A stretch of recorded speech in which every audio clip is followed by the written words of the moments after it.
بسم الله الرحمن الرحيم.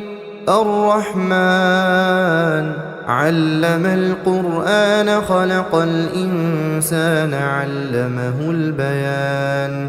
الشمس والقمر بحسبان والنجم والشجر يسجدان والسماء رفعها ووضع الميزان ألا تطغوا في الميزان وأقيموا الوزن بالقسط ولا تخسروا الميزان. والأرض وضعها للأنام فيها فاكهة والنخل ذات الأكمام والحب ذو العصف والريحان. فبأي آلاء ربكما تكذبان؟ خلق الإنسان من صلصال كالفخار وخلق الجان من مارج من نار. فبأي آلاء ربكما تكذبان؟ رب المشرقين ورب المغربين. فبأي آلاء ربكما تكذبان؟ مرج البحرين يلتقيان بينهما برزخ لا يبغيان. فبأي آلاء ربكما تكذبان؟ يخرج منهما اللؤلؤ والمرجان. فبأي آلاء ربكما تكذبان؟ وله الجوار المنشآت في البحر كالأعلام. فبأي آلاء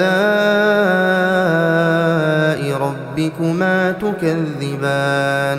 كل من عليها فان كل من عليها فان ويبقى وجه ربك ذو الجلال والإكرام. فبأي آلاء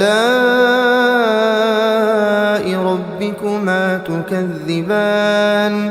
يسأله من في السماوات والأرض كل يوم هو في شأن. فبأي آلاء ربكما تكذبان؟ سنفرغ لكم أيها الثقلان. فبأي آلاء ربكما تكذبان؟ يا معشر الجن والإنس إن استطعتم أن تنفذوا من أقطار السماوات والأرض فانفذوا لا تنفذون إلا بسلطان. فبأي آلاء ربكما تكذبان؟ يرسل عليكما شواظ من نار ونحاس فلا تنتصران.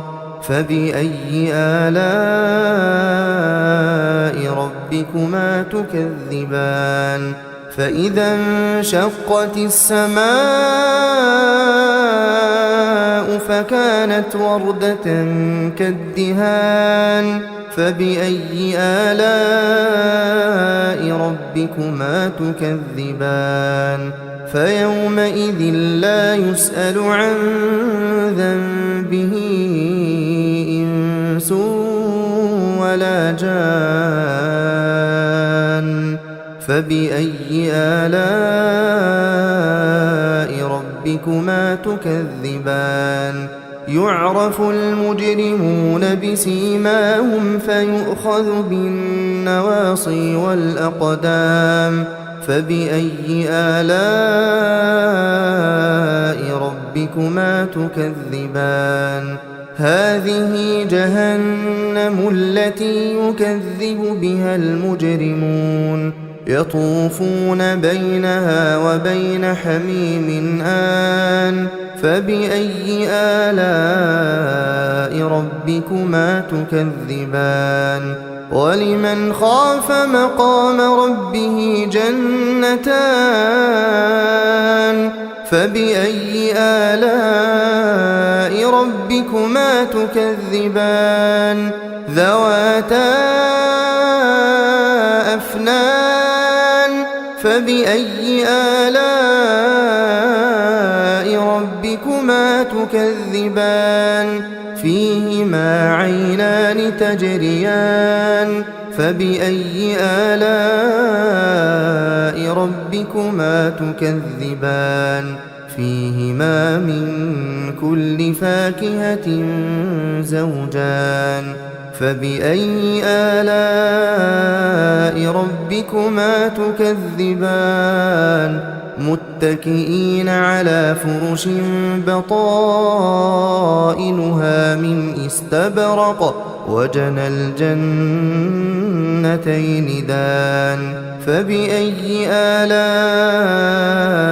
ربكما تكذبان فيهن قاصرات الطرف لم يطمثهن إنس قبلهم ولا جان فبأي آلاء ربكما تكذبان كأنهن الياقوت والمرجان فبأي آلاء ربكما تكذبان هل جزاء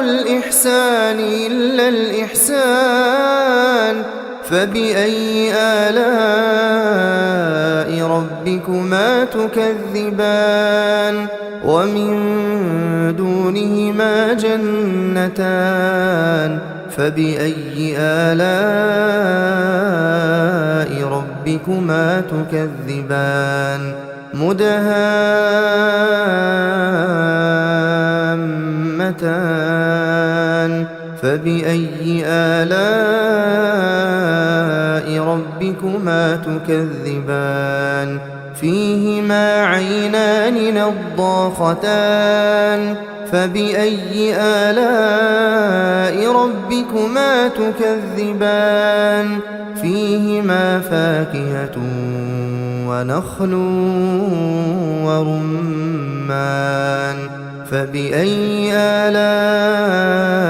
ربكما تكذبان فيهن خيرات حسان فبأي آلاء ربكما تكذبان حور مقصورات في الخيام فبأي آلاء ربكما تكذبان لم يطمثهن إنس قبلهم ولا جان فبأي آلاء ربكما تكذبان متكئين على رفرف خضر وعبقري حسان فبأي آلاء ربكما تكذبان تبارك اسم ربك ذي الجلال والإكرام